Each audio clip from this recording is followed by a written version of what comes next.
वर आपले स्वागत आहे. आज आपण पाहणार आहोत संक्षिप्त श्रीमद भागवत दशम स्कंद उर्वरित पूर्वार्ध. यामध्ये इंद्रयज्ञ निवारण, गोवर्धन धारण, श्रीकृष्णांच्या प्रभावाविषयी, गोपांचा नंदाशी वार्तालाप, श्रीकृष्णांना अभिषेक, नंदांना वरून लोकातून सोडून आणणे, रासलीलेचा प्रारंभ, श्रीकृष्णांच्या विरहात गोपींची अवस्था, गोपी गीत, भगवंताकडून गोपींचे सांत्वन, महारास, सुदर्शन आणि शंखचूड यांचा उद्धार, युगल गीत, अरिष्टासुराचा उद्धार आणि कंसाने अक्रूराला वज्रात पाठविणे, केशी आणि भौमासूर यांचा उद्धार आणि नारदांकडून भगवंताची स्तुती, अक्रूराचे वज्रगमन, श्रीकृष्ण बलरामांचे मथुरागमन, अक्रूराने केलेली भगवंताची स्तुती, श्रीकृष्णांचा मथुरेत प्रवेश, कुब्जेवर कृपा, धनुष्यभंग आणि कंसाची भीती, कुबल या पिडाचा उद्धार आणि आखाड्यात प्रवेश, चाणूर, मुष्टिक इत्यादी पहिलवानांचा व कंसाचा उद्धार, श्रीकृष्ण बलरामांचे उपनयन आणि गुरुकुल प्रवेश, उद्धवाचे वज्रगमन, उद्धव गोपींचा संवाद आणि भ्रमरगीत, भगवंताचे कुब्जा आणि अक्रूराच्या घरी जाणे, अक्रूराचे हस्तिनापूरला गमन. राधा कृष्ण. श्री गणेशाय नमः. ओम नमो भगवते वासुदेवाय. नंद महानंदादी गोप इंद्र यज्ञ करीती वार्षिक, गोवर्धन प्रित्यर्थ यज्ञ करावा म्हणे कृष्ण. सकळही धेनू पूजिती, तृणधान्यादी अर्पण करती, गोवर्धनास प्रदक्षिणा करती, मग परतून येते गृही. इंद्राकळले वर्तमान, आपणा प्रित्यर्थ न केला यज्ञ, त्याने मेघाशी आज्ञा करून आरंभला महापर्जन्य. करंगळीवर धरे गोवर्धन, गोपांचे करुणी रक्षण, इंद्राचा गर्व हरून पर्वत ठेविला श्रीकृष्णे. नंदाकडे आले गोप सकळ, म्हणती पुत्र नुहे हा परमेश्वर, वज्रवासी यांचा आनंद पर, ते पूजिती श्रीकृष्णाला. इंद्राने कर्म पाहुनी अद्भुत सिंचिले, आकाशगंगेचे उदक, सुरभीने केला दुग्धाभिषेक, श्री गोविंदाचे मस्तकी. एकादशी पारणे रात्रीशी स्नानार्थ उतरे यमुनेशी, नंदासनेला वरुण लोकाशी, तेथून आणला श्रीकृष्णे. भाव जाणूने गोपांचा, दयावंताने दाविले निजरूपा, जो प्रत्यक्ष विश्वस्वरूपा, नित्यसिद्ध शाश्वत जो. शरद पौर्णिमेच्या रात्री सखा वाजवी वाजरी, आल्या सकल गोपनारी, घरी परता सांगे श्रीकृष्ण. त्यांना न साहेबी योग कल्पना, म्हणे तव पदी आलो शरणा, एकोणी करुण वचना, झाला रममान गोपींचवे, तेने गोपींना झाला अभिमान, म्हणून झाला अंतर्धान, विरह दुःख द्यावे दारुण, निश्चयले पुरुषोत्तमे, तेने तन्मय गोपीजन, करती हरी लीलांचे स्मरण, भ्रमिष्ठा ऐसे करिता भाषण, काननातील वृक्षांचवे, सकळी मिळवणे गोपी, कृष्णा शोधती वनप्रांती, चंद्र लोपता वाळवंटी, मग येऊनी बैसल्या, कृष्णा धुंडोनी थकल्या नारी, विरहानल जाली हृदयांतरी, सहज गाती ते सुंदरी, विरह गीता कृष्णार्थ, गोपींचा ऐकता विलाप, प्रकट झाला मदनाचा बाप, पितांबरधारी वैजयंती धृत, प्रभा फाकली दशदिशी, भक्त करीती निरपेक्ष प्रेम, मजला न फेडवे त्यांचे ऋण, भक्तांचे ऋण मजला भूषण, म्हणून करा प्रेम मजवरी, ऐसा करुणी गोपींचा गौरव, महारास करी केशव, दोन दोन गोपित केशव, विद्युलते सम तळपतसे, केली परस्त्री सेवन, हे तो धर्माविरुद्ध वर्तन, परी येथे ईश्वर करुणा घन, तेथे न प्रवेश धर्माधर्म, गोपींच्या भ्रातारांना घरोघरी, सन्निध भासल्या आपल्या नारी, पहाटे आपापल्या घरी, गोपी परतल्या कृष्णाज्ञे, गोप गेले अंबिकावनात, त्यास गिळू लागला अजगर तेथ, तो अंगिरा शापे त्रस्त, श्रीहरिस्पर्शे झाला मुक्त,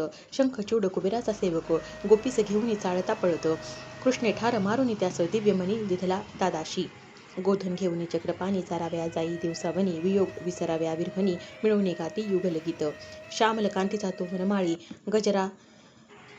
गजराजासम क्रीडा करी, सायंकाळी येत गोकुळी, देत आनंद चंद्रासम, महादैत्य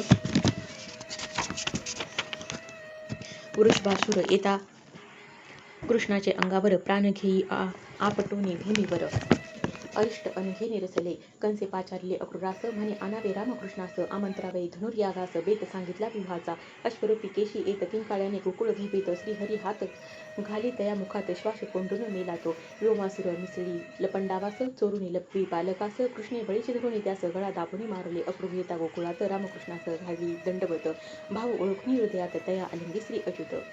ऐकून कंसाचा विचार, रती बैसले मुरलीधर, गोपी होती व्याकुळ फार, यमुना तेरी रामकृष्ण, जळा माझे दिव्य दर्शन, होता मिळले देहभान, अक्रूर हात जोडून स्तुती करी भगवंताची, अनंत रूपे अनंत नामे, तुझ कल्पिली ज्ञानी महात्मे, परी तुझे पण मनोधर्मे, त्यांना काही भासेना, तुझ शरण मी सर्व भावे, कल्याण आताजी करावे, कृपा करून मज रक्षावे, शरण शरण भगवंता. रथ उपवनाशी थांबला अक्रूरे, कंसास निरोप दिला, मग नगरी प्रवेश केला श्री लीलावताराने. रजकाचे मस्तक उडविले, कुष्टियास सायुज्य दिले, माळियाचे मनोर्थ पुरविले श्री जगदीश्वराने.